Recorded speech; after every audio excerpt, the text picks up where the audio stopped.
Бірлік күні Петропавлдың орталық алаңында да атап өтілді. Мерекелік шарада қалалық мәдениет үйінің әртістері өнер көрсетті.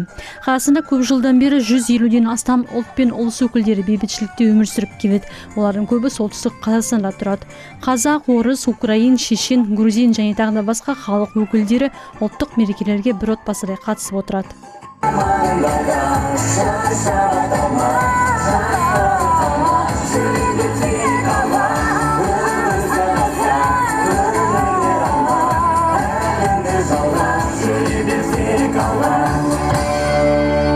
Мереке ұлттық ойындармен жалғасты. Орталық алаңға жиналғандар асық ойынында бақ сынады. Сондай-ақ жас ұрпақ өкілдері гір көтеру спортынан өздерінің дайындықтарын көрсете алды. Қанат тартудан да жарысқа түскендер көп. Раз, два, три. Стоп. Еще один раз. Подожди, еще один раз.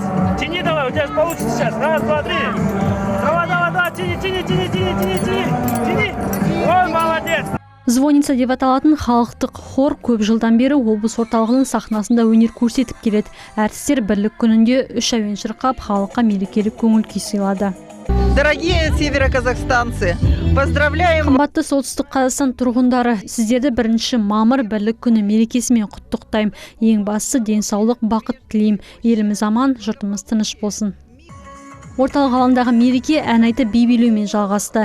Қазақстанда бір шаңырақ астында тұрып жатқан әртүрлі ұлт өкілдері бейбітшілік пен татулықтың әрі қарай нығая беруін тіледі. С праздником всех поздравляю, желаю счастья, здоровья, благополучия. Поздравляю с праздником наших петропавловцев, желаю мира и спокойствия, процветания Петропавловску и всем народам.